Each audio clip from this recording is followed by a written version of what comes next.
चलिए, once again welcome everyone. तो आज हम जो नया लेसन शुरू करने जा रहे हैं वो है चैप्टर नंबर 4 एनसीईआरटी का क्लास 6 का सॉर्टिंग मटेरियल्स इनटू ग्रुप्स। ठीक है, तो अभी तक हमने जो 3 लेसन कंप्लीट कर लिए उसमें हमने क्या क्या देखा।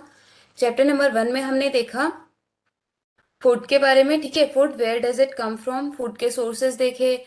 ठीक है, फूड की वैरायटीज देखी। ठीक है, चैप्टर नंबर 2 में हमने बेसिकली न्यूट्रिशन के बारे में बात की। फूड की न्यूट्रिएंट वैल्यू जो होती है, जो न्यूट्रिएंट्स प्रेजेंट होते हैं, फूड डेफिशिएंसी क्या होती है। ठीक है, और वो डेफिशिएंसी से होने वाले डिजीजेस क्या होते हैं। ठीक है, चैप्टर नंबर 3 में हमने क्या बात की थी। चैप्टर नंबर 3 में हमने बात की थी फैब्रिक टू फाइबर्स पे। ठीक है, तो फाइबर से फैब्रिक कैसे बनता है। ठीक है, उस चीज के ऊपर हमने बात की थी। वेरियस प्रोसीजर्स के बारे में हमने पढ़ा था चैप्टर नंबर 3 में। ठीक है, तो अब हमारा ये नया चैप्टर आज हम शुरू करेंगे जो कि है सॉर्टिंग मटेरियल्स इनटू ग्रुप्स। और हाँ, हमने चैप्टर नंबर 1 में और चैप्टर नंबर 2 में कुछ होमवर्क भी दिया था। आई होप आप सबने कंप्लीट कर लिया होगा। ठीक है, तो अब हम शुरू करते हैं हमारा नेक्स्ट नया chapter which is sorting materials into groups. ठीक है, तो सबसे पहले हमने वेरिएशन पढ़े थे। हमने वेरिएशन किस किस में अब तक वेरिएशन पढ़ चुके हैं। हमने हमने फाइबर में वेरिएशन पढ़ चुके हैं, है ना। डिफरेंट टाइप के फाइबर्स होते हैं जिससे डिफरेंट टाइप की फैब्रिक्स बनते हैं। ठीक है, हमारे अराउंड कितने डिफरेंट टाइप के फैब्रिक्स प्रेजेंट है। ठीक है, वैसे ही हमने किस में वेरिएशंस पढ़े थे। हमने various type of food materials या फूड आइटम्स भी पढ़े थे। ठीक है, तो अभी हमारे क्या दो कैटेगरीज तो हमने पढ़ ही चुकी हैं किसकी। अब बेसिकली है तो वो भी मटेरियल्स ही, फूड मटेरियल है हमारा, फैब्रिक भी हमारा एक टाइप ऑफ मटेरियल ही है which is present around us, है ना। तो फिर हमने वेरियस टाइप ऑफ फैब्रिक्स और वेरियस टाइप ऑफ जो है फूड मटेरियल्स के बारे में पढ़ लिया था। ठीक है, अब हम इसमें other than food and fibre जो मटेरियल्स हमारे अराउंड प्रेजेंट है, जो ऑब्जेक्ट हमारे अराउंड प्रेजेंट है, उसके बारे में पढ़ेंगे। हम उनको एक दूसरे से डिस्टिंग्विश करेंगे ऑन वेरियस बैकग्राउंड्स। ठीक है, तो यहाँ पे वही है, हमने फूड और क्लोथ्स के बारे में हम पढ़ चुके हैं। ठीक है, उनकी वैरायटी के बारे में हम पढ़ चुके हैं। तो अब हम इस लेसन में देखेंगे सिर्फ हमारे अराउंड फूड और क्लोथ्स तो नहीं प्रेजेंट है, हमारे अराउंड और भी बहुत सारे ऑब्जेक्ट्स प्रेजेंट है। जैसे क्या, कबर्ड प्रेजेंट है, टेबल प्रेजेंट है, ब्लैक बोर्ड, चौक, मोबाइल चार्जर, है ना। इतनी सारी चीजें हमारे अराउंड प्रेजेंट है। ठीक है, तो अब हम उस सबको क्या करेंगे, हम अब उस सबको भी कैटेगराइज करेंगे। ठीक है, चलिए अब आप सब लोग को क्या करना है, सब लोग अपने अराउंड जितनी भी ऑब्जेक्ट्स प्रेजेंट है, ठीक है, लेट इट बी टेबल है, फैन है, ठीक है, यूटेंसिल्स हैं, ओके, तो हम इन सबको क्या करेंगे, हमें इन सब की लिस्ट बनानी है। ठीक है, अभी फॉर एग्जांपल हम यहाँ पे भी देख सकते हैं, इस पिक्चर में हमें कितनी सारी चीजें दी हुई हैं, कितने सारे ऑब्जेक्ट्स दिए हुए हैं ना। यहाँ पे ये ग्लास है, ठीक है, पंचिंग मशीन है, उसके बाद में यहाँ पे एक टॉय है, लॉक इन की है, सीडी है ना, मोबाइल फोन है, ज्योमेट्री बॉक्स है। तो हम यहाँ पे कितनी सारी चीजें दी हुई हैं, पर ये हर चीज अपने में अलग है। कैसे अलग है, आप देखो तो एक ग्लास जो है, ठीक है, अगर हम मटेरियल के बेसिस पे बात करें तो हमारा जो ये ग्लास है किस चीज का बना हुआ है, ये हमारे ग्लास का बना हुआ है। ठीक है, और ये हमारा टॉय किसका बना हुआ है, ये हमारा टॉय जो है फैब्रिक और कॉटन से बना हुआ है। ठीक है, लॉक एंड की किस चीज का बना हुआ है, ये हमारे कोई मेटल का बना हुआ है ना। तो फिर ऐसे और ज्योमेट्री बॉक्स हमारे किसका बना हुआ है, ये जो बॉक्स है ये हमारे किस चीज से बना है, प्लास्टिक से बना है। ठीक है, तो यहीं पे हमने कितनी अलग अलग टाइप की चीजें देख ली जो कि अलग अलग तरीके से बनी हुई है, अलग अलग चीजों से बनी हुई है ना, अलग अलग मटेरियल से बनी हुई है। ठीक है, चलिए, तो अभी ये तो हमने एक एस्पेक्ट देख लिया कि जो मटेरियल से बनी है वो अलग है। दूसरा क्या, इसका shape and size, her material का शेप एंड साइज डिफरेंट है ना। तो अगर हम उसको शेप एंड साइज के बेसिस पे भी सेग्रीगेट करें तो भी हम कर सकते हैं ना। इसको डिफरेंट डिफरेंट कैटेगरीज में हम राउंड में डाल सकते हैं, फिर समवॉट लाइक राउंड, स्क्वायर में, रेक्टेंगल में, है ना। तो हम अलग अलग शेप्स में भी उसको एनलिस्ट कर सकते हैं। ठीक है, तो एक बेसिस हमारा हो गया मटेरियल। ठीक है, दूसरा बेसिस हमारा क्या हो गया, दूसरा बेसिस हमारा इसको सेग्रीगेट करने का हो गया, क्या बोलते हैं, शेप। ठीक है, फिर उसके बाद में क्या आया, हम देख यहाँ पे वही है। ठीक है, तो अभी देखो, जैसे ये तो हमने शेप के बारे में बात की। अगर हम चलो एक एग्जांपल लेके चलते हैं, अगर यहाँ पे जैसे दिया हुआ है something which is round in shape, ठीक है, तो अगर हम राउंड शेप को लेके चले तो हमारी लिस्ट में क्या क्या आ सकते हैं? हमारी लिस्ट में रबर बॉल आ जाएगा, फुटबॉल आ जाएगा, ग्लास का मार्बल आ जाएगा, ठीक है। अब ये जो चीजें होती हैं ये पूरी पूरी राउंड होती हैं, ठीक है। पर यहाँ पे कुछ ऐसी चीजें हैं जो कि जिसका कोई प्रॉपर दूसरा कोई शेप भी नहीं है, पर वो प्रॉपर राउंड भी नहीं है। तो उसमें क्या हो सकता है? एप्पल्स आ गई, ऑरेंजेस आ गई, ठीक है। फिर हमारा जो गढ़ा होता है, अर्दन अर्दन पॉट, ठीक है, तो वो भी हमारा आ गया, ठीक है। Which is not exactly round round, ठीक है, इट इज समवॉट राउंड, ठीक है, इन शेप। चलिए अब हमारा क्या है? हाँ, हमने फिर देखा था कि हमने जो देखा था, अब एक और कैटेगरी हम क्या ले सकते हैं? समथिंग विच इज एडिबल, ठीक है। अब हमारे अराउंड जो चीजें प्रेजेंट हैं उसमें से क्या क्या एडिबल है, क्या क्या चीजें एडिबल नहीं है। तो इसके बारे में तो हम वैसे भी चैप्टर नंबर 1 और 2 में एडिबल चीजों के बारे में बात कर चुके हैं, तो वो तो क्लियर होगा, है ना। ठीक है, तो फिर हमने यहाँ पे तीन कैटेगरीज हमारे पास आ गई, समथिंग विच इज एडिबल, फिर शेप, और मटेरियल जिसका कि वो बना होता है, ठीक है। अब जैसे यहाँ पे प्लास्टिक से बनी हुई चीजों की लिस्ट है, ठीक है। क्या क्या हो सकता है? Bucket, lunch box, toys, waters, containers, pipes, और भी बहुत सारी ऐसी चीजें, ठीक है। तो ये सब क्या आ गया? किसके बेसिस पे हम इसको कर सकते हैं? लिस्ट एंड लिस्ट, जिसके मटेरियल जिस मटेरियल से बना हुआ है, ठीक है। तो ऐसे ही करके हम बहुत ही अलग अलग ग्रुप्स में मटेरियल्स को बांट सकते हैं, ठीक है। तो और बहुत सारी चीजें ऐसे भी होते हैं कि जो सिर्फ एक मटेरियल से नहीं बनी हुई है, ठीक है। अभी जैसे कि वो कुछ कई चीजों से मिलके बन सकती है, जैसे glass, metal, plastic, would, cotton, paper, mud और सॉइल, ठीक है। तो कोई भी एक पर्टिकुलर चीज जो एक या दो चीजों से ज्यादा बनती है, ठीक है। चलिए अब हम नेक्स्ट आते हैं। हम सेपरेट करेंगे, ठीक है। अभी आप सब लोग को क्या करना है? आप सब लिस्ट बनाएंगे, ठीक है। कैसे? जैसे एग्जाम्पल के तौर पे देख सकते हैं, यहाँ पे ये लिस्ट बनी हुई है, ठीक है। सबसे पहले हम ऑब्जेक्ट लेंगे हमारे अराउंड, जो जो भी ऑब्जेक्ट हमें दिख रहे हैं। इन्होंने एग्जाम्पल में लिया है प्लेट, ठीक है। अब प्लेट किस मटेरियल की बनी हुई है? स्टील की बनी हुई है, ग्लास की भी होती है, प्लास्टिक की भी होती है ना। पेन होता है, पेन किस चीज़ का होता है? प्लास्टिक का होता है, मेटल का होता है। फिर हम यहाँ पे कोई भी टॉय ले सकते हैं, है ना। टॉय किस चीज़ का बना होता है? प्लास्टिक का होता है। फिर फैब्रिक का भी बना होता है, क्लोथ के भी टॉयज बने हुए होते हैं, है ना। ठीक है, तो यहाँ पे आ गया। फिर ऐसे ही यहाँ पे एक दूसरा टेबल दिया हुआ है जिसमें क्या है? Different types of objects that are made from the same material, ठीक है। अभी बहुत सारी चीजें हैं जिनकी बहुत सारे मटेरियल्स हैं जो कि कोई एक ही चीज से बने हो सकते हैं, ठीक है। जैसे कि चेयर, टेबल, ठीक है, बुलक कार्ट, व्हील्स, ये सब किस चीज से बना होता है? वुड से बना होता है, ठीक है। मटेरियल तो एक ही है, पर उससे हम बहुत अलग अलग टाइप की चीजें बना सकते हैं, ठीक है। अब पेपर से बुक्स बनती हैं, नोटबुक्स बनते हैं, न्यूज़पेपर, टॉयज, कैलेंडर्स, है ना। उसके बाद में क्या आ गया? लेदर, ठीक है। तो लेदर से क्या क्या बन सकते हैं? लेदर से हमारे शूज बनते हैं, लेदर से बेल्ट्स बनती हैं, ठीक है, लेदर से जैकेट्स बनते हैं, ठीक है। ये तीन चीजें आ गई। फिर प्लास्टिक, प्लास्टिक तो हमारे अराउंड इतना सारा प्रेजेंट है, कितनी सारी चीजें हैं। प्लास्टिक के मग्स हैं, बकेट्स है ना। टॉयज भी होते हैं। उसके बाद में आजकल प्लास्टिक की टेबल्स भी आने लगी हैं, है ना। उसके बाद में कॉटन, कॉटन का क्या क्या होता है? कॉटन हमारे मैट्रेसेस में भरा होता है। उसके बाद में हमारे क्लोथ्स होते हैं कॉटन के बने हुए, उसमें है ना, बेडशीट्स, कर्टेन्स भी होते हैं। टॉयज में भी भरा हुआ होता है कॉटन, ठीक है। ऐसे ही करके आप और लिस्ट बनाएंगे, ठीक है। जैसे ग्लास से बनी हुई चीजों की लिस्ट आप बनाएंगे, ठीक है। उसके बाद में मेटल से बनी हुई चीजों की लिस्ट आप बनाएंगे, ठीक है। ये हुआ आपका होमवर्क, ठीक है। तो अब हमने क्या किया? जो है डिफरेंट मटेरियल्स को डिवाइड कर दिया, ठीक है। कि डिफरेंट चीजें जो डिफरेंट मटेरियल से बनी हुई है, हमें हमने उस बेसिस पे उसको डिवाइड कर दिया, ठीक है।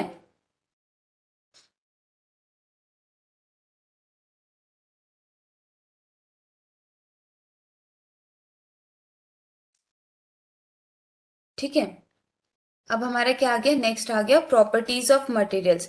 हमने बहुत सारे अलग अलग टाइप के मटेरियल्स के बारे में बात की। किस किस के बारे में? हमने वुड के बारे में बात की। हमने यहाँ पे जो देखो, यहाँ पे देखा ना हमने, वुड, लेदर, प्लास्टिक, कॉटन, है ना, और फिर हमने क्या होमवर्क में क्या दिया, मेटल से बनी हुई चीजें, ग्लास से बनी हुई चीजें, इसका आपको क्या करना है, इसकी लिस्ट बनानी है, ठीक है। या फिर आप ऐसा भी कर सकते हैं, आपके अराउंड जितनी भी चीजें प्रेजेंट है आप उन सब की लिस्ट बनाएंगे, फिर आप ये लिखेंगे कि वो किस किस मटेरियल से बने हुए हैं, ठीक है। बहुत सारे मटेरियल्स ऐसे होते हैं बहुत सारे जो ऑब्जेक्ट्स हैं जो सिर्फ एक मटेरियल से बने हों, बहुत सारे ऐसे भी होते हैं जो एक से ज्यादा मटेरियल से बने हों, ठीक है। जैसे अगर हम बात करें मैट्रेसेस की, ठीक है, तो मैट्रेसेस में क्या होता है, फैब्रिक भी यूज होता है और कॉटन रॉ फॉर्म में भी यूज होता है, ठीक है। तो हमारे पास वो बेसिकली दो मटेरियल आ गए वहां पे, है ना। उसके बाद में अगर हम आजकल देखें तो फिर हमारे जो यूटेंसिल्स हैं, ठीक है, वो ना कि सिर्फ स्टील के, वो प्योर स्टील के जरूरी नहीं है, कई बार क्या होता है उनमें आयरन भी मिक्स होता है, ठीक है। चलिए अब हम प्रॉपर्टीज पे आ जाते हैं, ठीक है। अगर अब डिफरेंट मटेरियल्स की डिफरेंट डिफरेंट प्रॉपर्टीज होती हैं, ठीक है।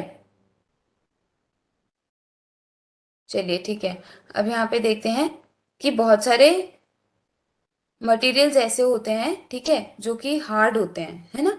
और बहुत सारे ऐसे होते हैं कि जो हार्ड होते हैं, मतलब जो कोई भी सब्सटेंस को अपने अंदर रोक सकते हैं, ठीक है। अगर फॉर एग्जांपल देखते हैं, जैसे अगर आप कोई हार्ड मटेरियल, आप कोई ग्लास या फिर मग ले लो, उसमें आप पानी डालोगे वो रुक जाएगा। वहीं आप कोई कपड़े में पानी डालोगे तो वो रुकेगा क्या, वो नहीं रुकेगा, वो पानी धीरे धीरे करके उसमें से बह जाएगा, ठीक है। तो ये क्या हो गई, ये डिफरेंट प्रॉपर्टीज हो गई मटेरियल की, जिसमें कि वो पानी को रोक पा रही है और पानी को नहीं रोक पा रही है, ठीक है। चलो तो अब पहली प्रॉपर्टी से शुरू करते हैं। ये पहली प्रॉपर्टी क्या है, अपीयरेंस, ठीक है। तो हर जो अपना ऑब्जेक्ट है वो एक दूसरे से अलग दिखता है ना। अब हमारा जो टेबल है, हमारा टेबल अलग दिखेगा, क्यों, क्योंकि वो वुड का बना है। उसके बाद में हमारी जो आयरन की बनी हुई कबर्ड है वो अलग दिखेगी, तो बेसिकली वुड हमारा अलग दिखता है, आयरन हमारा अलग दिखता है, ठीक है। फिर आयरन जो है एल्यूमिनियम से अलग दिखता है, कॉपर से अलग दिखता है, कॉपर हमारा येलोइश कलर का होता है ना। तो वो अलग हो गया आयरन और एल्यूमिनियम से, ठीक है। तो ऐसा है कि एट सिमिलर टाइम उनमें कुछ सिमिलैरिटीज भी हो सकते हैं, ठीक है, जो कि वुड में नहीं है, ठीक है। तो अब जैसे कि सिमिलैरिटी क्या हो सकती है, कॉपर, एल्यूमिनियम, आयरन, ये तीनों में ही लस्टर यानी कि शाइन होता है, जो कि क्या हमारे वुड में होता है, नहीं होता। हमारी वुड की सरफेस शाइनिंग नहीं होती है, वेरेज हमारी कॉपर, आयरन, एल्यूमिनियम, ये तीनों की सरफेसेस जो है शाइनिंग होती है। तो क्या आ गया यहाँ पे हमारा प्रॉपर्टी, लस्टर, ठीक है। चलिए अब यहाँ पे है ना, हम एक एक्टिविटी करते हैं, ठीक है। तो वही जो हमने एक लिस्ट बनाई थी अभी हमारे अराउंड जो मटेरियल प्रेजेंट, जो ऑब्जेक्ट्स प्रेजेंट है ना, तो अभी हमें ना उस लिस्ट में ये चीज भी आगे ऐड करनी है कि आप एक कॉलम और बनाएंगे कि वेदर इट इज शाइनिंग, और इसका जो सरफेस है वो शाइनी है या नहीं, ठीक है। हम ये करेंगे, उसके बाद में तो उससे हमें पता चलेगा कि हम उससे एक और बेसिस पे हम उसे सेपरेट कर पाएंगे, है ना, एक दूसरे से, कि वेदर इट इज शाइनी और whether it is not shiny, ठीक है। तो शाइन को हम एक और, मैंने अभी वर्ड बोला था लस्टर, ठीक है, तो शाइन को हम लस्टर भी बोलते हैं, ठीक है। कई बार क्या होता है कि ऊपर से तो पॉलिश किया हुआ होता है, ठीक है, पर क्या वो सही में उस सिर्फ शाइन, मतलब वो हमने उसमें आर्टिफिशियल शाइनिंग दे दिया है, ठीक है। अगर आप कोई टेबल है लकड़ी की बनी हुई, ठीक है, आप उसका ऊपर का सरफेस देखोगे तो वो शाइनी दिखेगा, तो आप बोलोगे कि इसमें भी लश्टर है। पर आप उसे ना तोड़ के या आप उसे काट के देखो, तो क्या वो अंदर से शाइनिंग दिखेगा, नहीं दिखेगा, क्यों, क्योंकि उसकी प्रॉपर्टी नहीं है, बस हमने उसे ऊपर से आर्टिफिशियली पॉलिश करके शाइन किया था, ठीक है।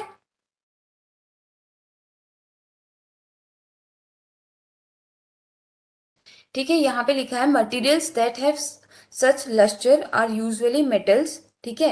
अभी हमने बात की थी iron, copper, aluminium and gold are examples of metals, ठीक है। मेटल्स क्या होता है, मेटल्स हमारे एग्जाम्पल क्या है कि आयरन, कॉपर, एल्यूमिनियम, गोल्ड, ये हमारे मेटल के एग्जाम्पल हैं, ठीक है। और जनरली क्या है, मेटल्स में लस्टर यानी कि शाइन होता है, ठीक है। और कभी कभी क्या होता है ना कि कुछ जो मेटल्स है वो किसी रीजन की वजह से ना डल हो जाते हैं, या उन पे धूल आ गई तो वो डल दिखेंगे, तो उनकी लस्टर खो जाती है, ठीक है। अगर हम आयरन का एग्जाम्पल देखें तो आयरन के सरफेस पे जब रस्टिंग हो जाती है ना, जब रस्ट आ जाता है उस पे तो क्या होता है, वो उसकी लस्टर खो जाती है ना।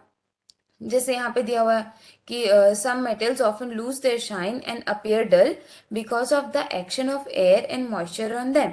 ठीक है, तो ये क्या है, ये आयरन का ही एग्जाम्पल है। आयरन पे क्या होता है, रस्ट हो जाता है, जंग लग जाता है, जिस वजह से कि वो अपना शाइन जो है, उसका सरफेस जो है अपना शाइन खो देता है और वो हमें डल दिखाई देता है। क्यों? क्योंकि कुछ ऐसे केमिकल रिएक्शंस होते हैं एयर और मॉइस्चर के प्रेजेंस में कि जिसके की वजह से उसके ऊपर एक रस्ट का लेयर आ जाता है, जंग लग जाता है उस पे। ठीक है, जिससे कि वो शाइनी नहीं दिखता है। ठीक है, तो इसीलिए फिर कभी क्या होता है, फिर हम उसे उसका जो नया सरफेस, फिर हम उसे पॉलिश करवाते हैं, उसका जब नया सरफेस बाहर आता है तो हम देखते हैं उस पर फिर से शाइन है ना। ठीक है, तो हमने ये एक देख लिया, एक हमारा क्राइटेरिया क्या हो गया, लश्चर हो गया। जो कि लश्चर हमने कहाँ देखा, मेटल्स में, है ना। मेटल्स में हमारा क्या है, सबसे ज्यादा लश्चर है। तो मेटल्स हमने देख लिया जिसमें कि लश्चर प्रेजेंट है। फिर दूसरा हमारा क्या आ गया, दूसरा हमारा आ गया हार्डनेस। ठीक है, तो अब बहुत सारे जो हमारे ऑब्जेक्ट्स हैं वो हार्ड होते हैं, वहीं बहुत सारे ऑब्जेक्ट्स क्या होते हैं, हमारे सॉफ्ट होते हैं। अब हार्डनेस में भी हम एग्जांपल किसका देख सकते हैं, हम हार्डनेस में भी एग्जांपल देख सकते हैं मेटल्स का भी। ठीक है, अब हार्ड और सॉफ्ट आप कैसे देखोगे। ठीक है, अभी मेरे पास ये पेन है, ठीक है, अब मैंने इसको प्रेस किया, ठीक है, तो इसमें कुछ हुआ क्या, इसमें कुछ नहीं हुआ। क्यों? क्योंकि इसकी सरफेस जो है हार्ड है।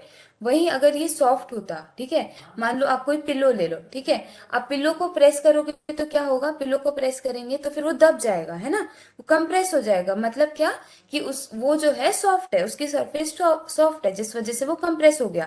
वेरेस हमने ये पेन लिया, पेन को हमने कंप्रेस किया, दबाने की बहुत कोशिश की, तो क्या ये दबा, नहीं दबा। क्यों? क्योंकि इसकी सरफेस जो है हार्ड है। वहीं आप कोई टेबल को दबा के देखो, क्या आप उसे दबा पाओगे, नहीं। क्यों? क्योंकि उसकी सरफेस हार्ड है। ठीक है, और फिर उसके बाद आप कोई प्लेट ले लो या कोई यूटेंसिल, दूसरा यूटेंसिल ले लो, आप उसको दबाने की कोशिश करो, क्या वो सॉफ्ट है या हार्ड है। तो अब आप खुद देखो। ठीक है, अभी आपने जो लिस्ट बनाई थी, अब आप उसी में एक और कॉलम बनाओगे हार्डनेस का। ठीक है, वेदर इट इज हार्ड और इट इज सॉफ्ट। ठीक है, अब यहाँ पे देखो, मेटल की जो रहती है, ठीक है, क्या वो हार्ड होती है, सॉफ्ट होती है, हार्ड होती है। क्यों? क्योंकि आप उसके साथ कुछ कर सकते हो क्या, नहीं कर सकते हो। ठीक है, तो यहाँ पे कुछ चीजें दी हुई है, जैसे wood, aluminium, piece of stone, nail, candle, chalk, और भी बहुत सारे मटेरियल्स आप अपने अराउंड देखोगे। ठीक है, तो अब आप उन्हें लिस्ट करोगे कि वेदर दे आर सॉफ्ट और हार्ड। ठीक है, तो मैंने बताया कि सॉफ्ट और हार्ड एक्चुअली होता क्या है।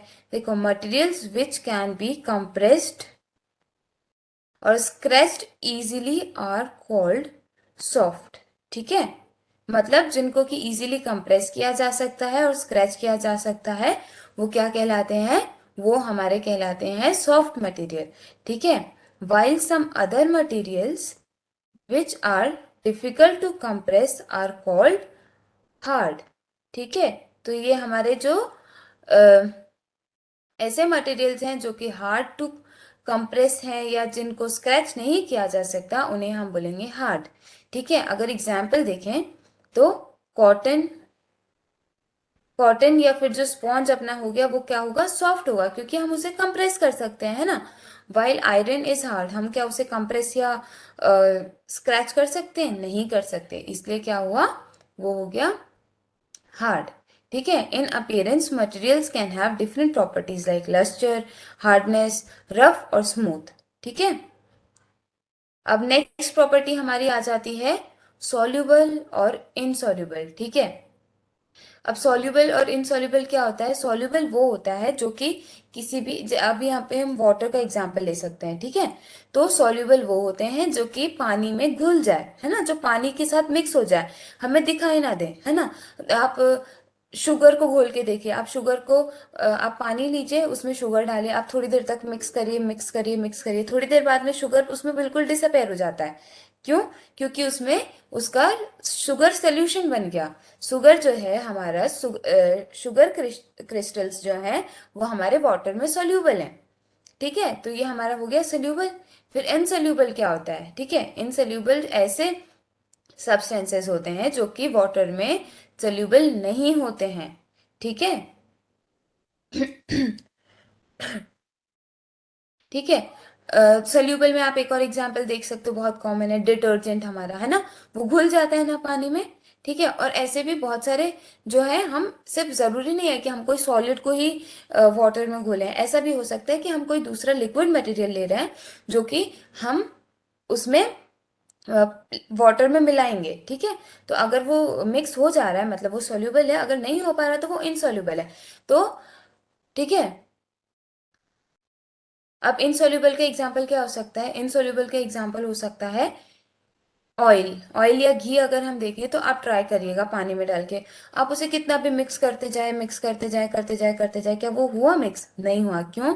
क्योंकि वो इनसोल्यूबल है। ठीक है।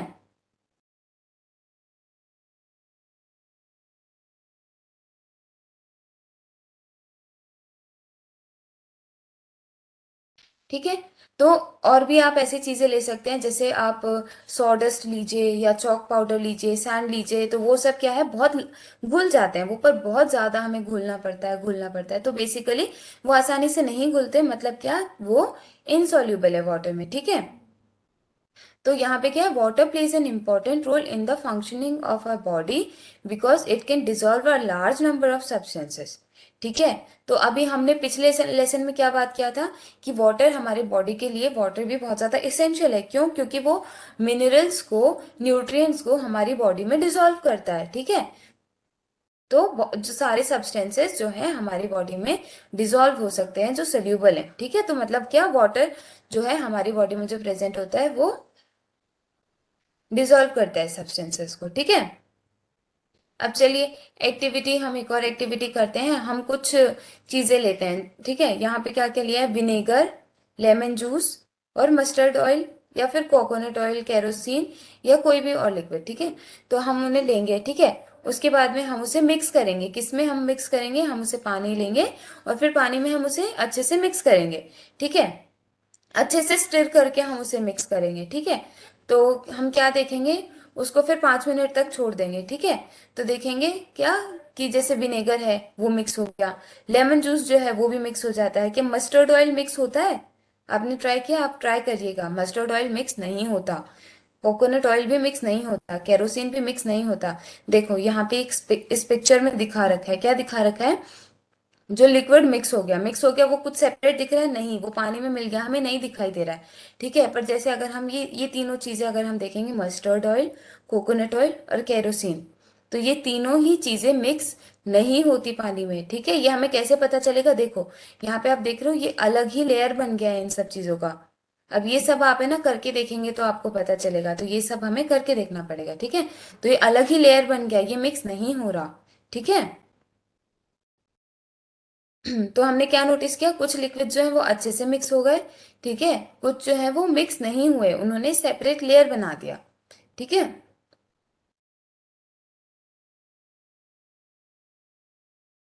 ठीक है, वैसे ही कुछ गैसेस होते हैं, ठीक है, जो कि वाटर में इजीली डिसॉल्वेबल होते हैं, वेरेस कुछ ऐसे भी गैसेस होते हैं जो इजीली डिसॉल्वेबल नहीं होते हैं। अगर हम एग्जांपल लें ऑक्सीजन का, ऑक्सीजन अगर हमारे बॉडी में हमारे ब्लड के साथ डिसॉल्व ही नहीं होगा तो फिर वो हमारे सभी पार्ट्स तक पहुंचेगा कैसे? इसीलिए इट इज वेरी नेसेसरी कि ऑक्सीजन जो है वो सॉल्यूबल हो। ठीक है,